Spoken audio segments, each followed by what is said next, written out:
Good morning, students. Today we discuss group of automorphisms of a cyclic group. यहाँ जो हम group consider कर रहे हैं जी, वो हमारा एक साइक्लिक ग्रुप है जो ए से जनरेट हो रहा है. और एफ ऑटोमॉर्फिज्म है जी से जी तक, जो कैसे हमने डिफाइन की है, F of A is equal to A raise to power M form की डिफाइन की है, जहाँ एम क्या है, कोई भी इंटीजर है. Here a raised to power m also belongs to G because G is a cyclic group generated by E. For x belongs to G, where x is an arbitrary element of G, x can be written as some integral power of A. Here we write x is equal to a raised to power k. Then f of x means f of a raised to power k is equal to f a raised to power k means a को k times multiply करना, means this is equal to f of a into f of a up to so on k times because f is automorphism, so also homomorphism. तो ये आपका क्या हो गया, F of ए क्या था आपके पास, a raise to power m था, तो ये हमारे पास क्या आ गया, a raise to power m के टाइम्स, तो ये आ गया a raise to power M raise to power k, which gives the f image of each element of g. Means इस तरीके से, बिकॉज एक्स या ए रेज टू पावर के आपका आर्बिट्ररी एलिमेंट था, तो ऐसे ही हम हर एक एलिमेंट की एफ इमेज फाइंड आउट कर सकते हैं. मीन्स एफ जो है वो कंप्लीटली डिफाइंड मैप है. Now let f be let b be an element of G. B कोई हमने arbitrary element लिया G का. Since f is mapping onto itself, f जो mapping है वो onto है mapping, G से G तक mapping है. B जो हमने element लिया G का, वो right side का element लिया है, onto का result use कर रहे हैं, means हर B की means हर right side के element की एक pre-image exist करेगी. Therefore, there must exist an element a raised to power k belongs to G such that f of a raised to power k is equal to B. और f of a raised to power k हम already बता चुके हैं, वो क्या हुआ है, a raised to power m raised to power k. This leads to the conclusion that for the mapping f defined by 1 to be an automorphism of G, a raised to power m must be a generator of G. तो वो क्या कह रहा है कि जो ये mapping F, जो ये ऑटोमॉर्फिज्म मैप हमने डिफाइन किया है इक्वेशन नंबर 1 में, ये क्या लीड कर रहा है, क्या बता रहा है ये हमें, कि a raise to power M जो है वो भी क्या होना चाहिए, जी का जनरेटर होना चाहिए. क्यों? क्योंकि अगर हम कोई भी आर्बिट्ररी एलिमेंट कंसिडर कर रहे हैं जी का, तो उसको भी हम किस फॉर्म में लिख पा रहे हैं, a raise to power M की कुछ इंटीग्रल पावर की फॉर्म में लिख पा रहे हैं. इसका मतलब ए रेज टू पावर एम यहाँ क्या है, जनरेटर है जी का.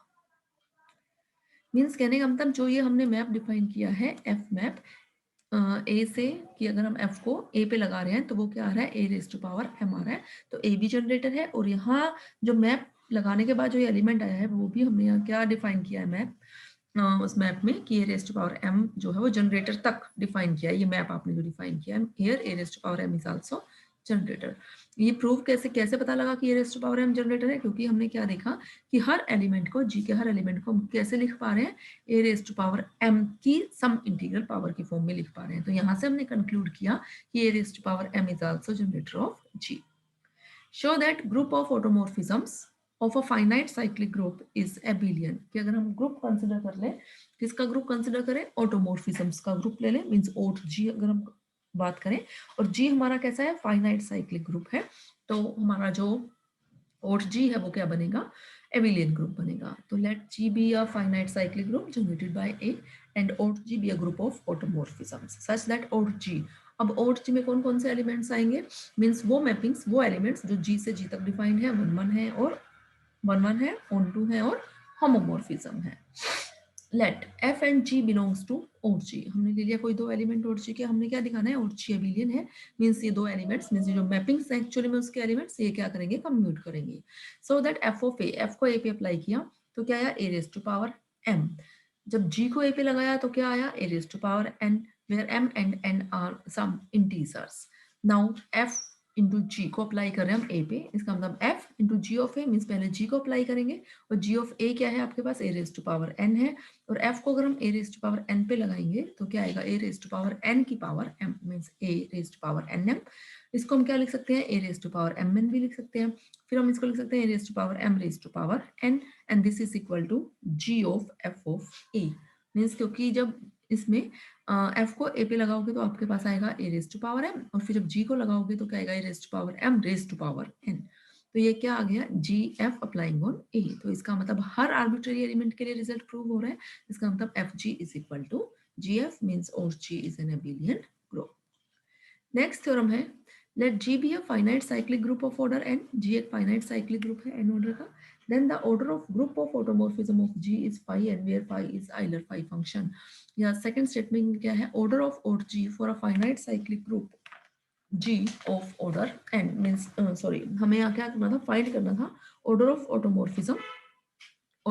automorphism of G for a finite cyclic group of order n। कि अगर कोई G एक फाइनाइट साइक्लिक ग्रुप है n ऑर्डर का, तो उसके अगर हम और G का अगर हम ऑर्डर फाइंड आउट करें तो वो क्या आता है, phi of n आता है। इसमें हमें ये दिखाना है, let G be a cyclic group of order n generated by A।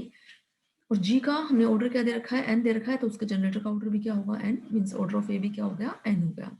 अब G अब फाइनाइट साइक्लिक ग्रुप है, ऐसे जनरेट होता हुआ, तो उसमें एलिमेंट्स क्या आ गए, a square plus on a raise to power n, और a raise to power n क्या बन गया, identity. Let f be an arbitrary element of और G का हमने कोई आर्बिट्ररी एलिमेंट कंसीडर किया, that is mapping f from G to G is an automorphism because f belongs to और G। So f को जब हम G के एलिमेंट पे लगाएंगे, और G के सारे एलिमेंट्स a की कुछ इंटीग्रल पावर की फॉर्म के हैं, मींस जब हमने f को a raise to power r पे लगाया, तो this is equal to f of a whole raise to power r। ये अभी हमने ऊपर भी करके दिखाया था, और ये आप करके भी देख सकते हो, और यहाँ रिजल्ट यूज हो जाएगा कि वो होमोमॉर्फिज्म है।